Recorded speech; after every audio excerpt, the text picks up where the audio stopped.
Everyone, it's Kayvon with Ascari Art. So I wanted to do a frequently asked questions video for the beginner artist who's inspired to do alcohol ink painting, but they just don't know where to start and how to start. So the first question that I get is, what type of substrate or surface do you use to paint your alcohol ink paintings? Well, there's different phases of that. So the first phase is the practice phase, right? That is the phase where I use a plastic poster board or anything plasticky that doesn't absorb the ink. So anything paper, watercolor paper, those things will absorb the ink. You won't be able to move it. But any kind of plastic surface like vinyl, we've got vinyl, the back of a photo paper because it's got that plastic coating. There is a plastic poster board where I get from Michaels.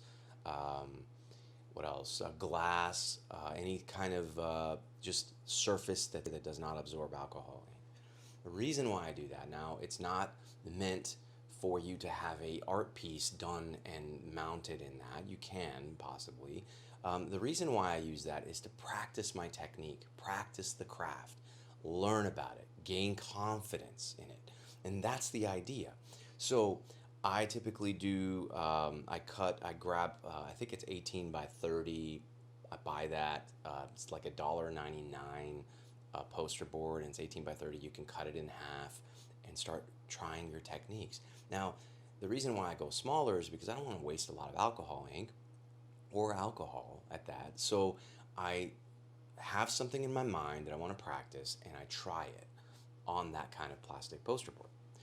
And then from the practice phase, once you feel a little bit confident, now you're never going to be 100% confident in any of it because the scale will also make it a bit harder to achieve that technique. So, but it gives you a starting point to go from. So after that, I typically will use my personal favorite is canvas. I use canvas. You can I typically either buy my canvas already made, but in most cases I build my frame because I love the process. I build a frame, I stretch the canvas, and I get a lot of requests that are custom sizes. They're not typically the standard, 36 by 48 or 60 by 48 or 48 by 48. For all my metric subscribers, I'm sorry I haven't translated that, but they're different canvas sizes that they have in the metric standard as well. But just to give you an idea, I typically build my own, but you migrate over to the canvas as the next phase, or you can use Yupo paper.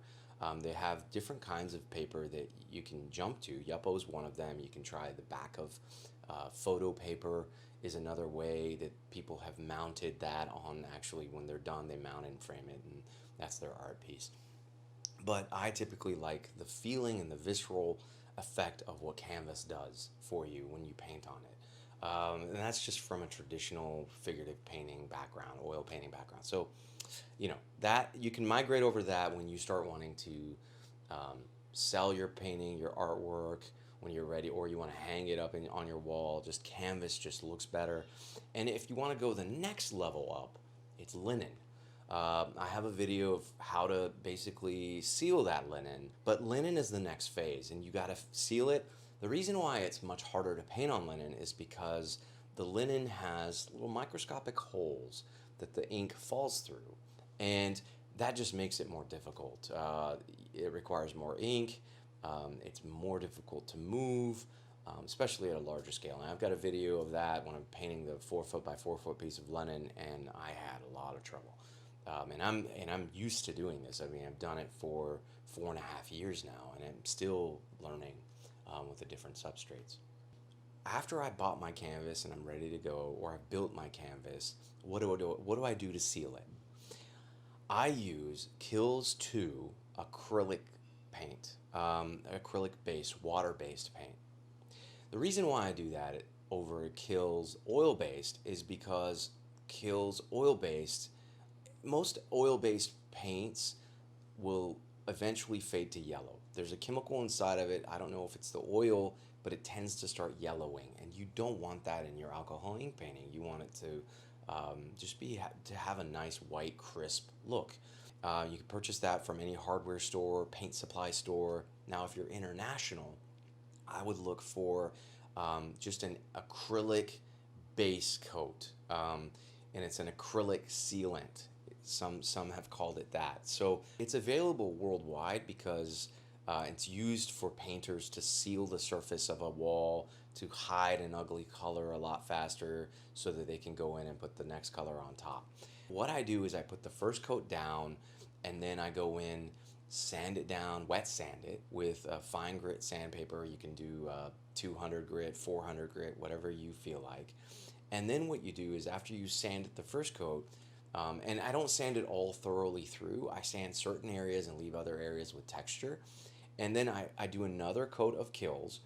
And after I do that coat of Kills, I either sand it with a finer grit sandpaper in different areas and do another coat of Kills, or I don't sand it and just do another coat of Kills to give it that texture, the brush strokes. I like that. I like having sometimes in certain areas brush strokes of the Kills so that when the alcohol ink seeps, it almost looks like there's a brushing effect with the alcohol ink. So the next question is, what type of alcohol ink do I use? I use various brands. I've got Pinata, which is by Jacquard. I use Tim Holtz.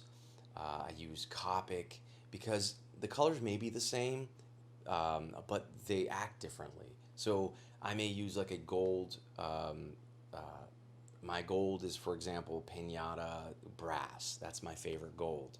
Um, if I want to use my favorite black is the Copic 100 black. It's the favorite darkest black I can find. For blues, I love Tim Holtz. They have a lot of beautiful blues. Copic has a lot of actually beautiful blues as well. For the blues, like I found that if you don't want any kind of purple or anything come out of that blue when you're lifting, I've noticed that the agate blue from Copic does not do that. It's like a pure blue, so you can keep moving it and it stays blue gray, and that's a beautiful color for me. And it took me a while to find these colors. I have swatches of all of these colors that I have on my blog. You can check it out at ascariart.com/blog, and I'll have posts that show you. I've done like various videos of me doing the swatches, so you can download those swatches on my website for free. Okay, the next question I get is, do I need to protect or seal my artwork? And do I seal it if I'm using canvas or Yupo paper, or do I seal one and not the other? The answer is you always seal your artwork when you're doing alcohol ink. Because over time it tends to fade if it's got exposure to UV. So the sealant that I typically use is Kamar varnish. That's 1 to 2 coats of Kamar varnish, and then I let it completely dry in between the coats, and then I come in and use UV archival spray. Now these two are made by Krylon, and they do not affect the alcohol ink at all. They do not move it, do not interact with it. They just do a really good job of sealing it for long term. And have paintings that are up, and they've been up for 3.5, 4 years. I haven't had no issues of it fading or basically just fading or turning yellow. And that's what I typically use. So the final question is, how are you qualified to teach me anything about art? What qualifies you? Are you an artist? What's your background? So the answer to that is my background is fine art. I graduated undergrad in drawing and painting at University of North Texas. They have a tough program there, great program there. I had professors, world famous artists, as my professors and mentors. Annette Lawrence, Vernon Fisher, Robert Jessup, Susan Scheel, and Rob Ertl. Those were my mentors. And Rob Ertl, master watercolorist, rest in peace, he passed away. Great, beautiful work. So I finished that, and then I moved up to, went to graduate school for 3D modeling and animation, and that was my main focus. Um, and I found an affinity for teaching when I started teaching, when I was going through graduate school. I, and I was teaching 3D modeling and animation, or for animation. Basically, the stuff that you see at Pixar and DreamWorks, some of those movies, that's what I was focused in graduate school. So, I, while I was going through graduate school, I was doing graphic design to help pay for graduate school. Worked for the corporate world. I ended up moving up, and now I'm a creative director at a oil and gas company doing graphic design. And a part of me started missing the visceral feel that painting on canvas and paper gives you. It's the process of making art with your hands and not a computer, keyboard, and mouse. And that's where it was difficult for me. Like I missed it and I wanted to go back to it. So I started going back into painting again. I did oils, figurative. Most of my focus was figurative painting. I did my kids. I did pop art, like characters from movies and that kind of thing. My sister actually convinced me to do some artwork for her, an abstract piece, because she always loved abstract, and I just couldn't get into abstract for some reason. I don't know what it was. I just didn't like the output. I love the process, but I just didn't like the output. It just didn't resonate with me at the time. So I ended up uh, doing uh, the abstract piece for her. And I did it in resin because I just wanted to push myself. I didn't know anything about it. I just wanted to get it done. And I did a pretty large piece. I did a 4 foot by 4 foot piece as my first resin piece. And I started feeling that abstract was more freeing for me. By freeing, I mean when I do figurative stuff, you're always like looking to make that person that you're painting look like the actual person. So when I was doing family members, it was stressful for me because I'm trying to match the photograph or the actual person to the painting. And that became very difficult. So, or stressful actually. So I ended up, the abstract felt a little bit more freeing and I could actually output my creative faster. And I still love the output, but I was more infatuated with the process itself. So long story short, I started getting into like oils, abstract. Then I started doing resin with oil. Then I started mixing it up with mixed medium, resin, oil, newsprint, just different things. And I found alcohol ink. And I started exploring alcohol ink, started painting with alcohol ink. I enjoy it a lot.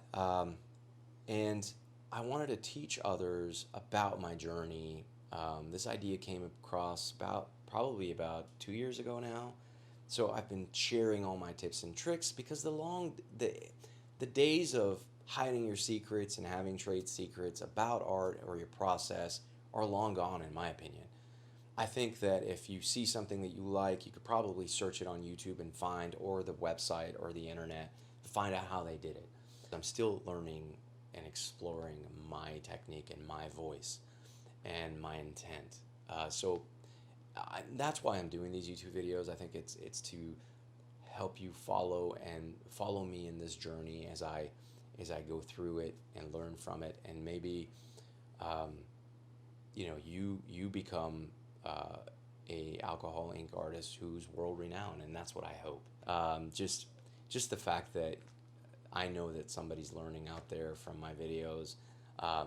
That's what that means to me more than anything else. That I truly um, enjoy and love the comments and the feedback that I get from an artist who either picked something up from one of my videos and explored it and just like it blew up and they did something amazing with it.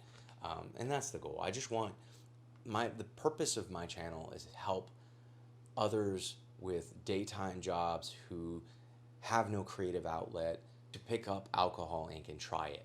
And that's my goal, to get out some of that creative, and hopefully some of my videos inspire you to do so.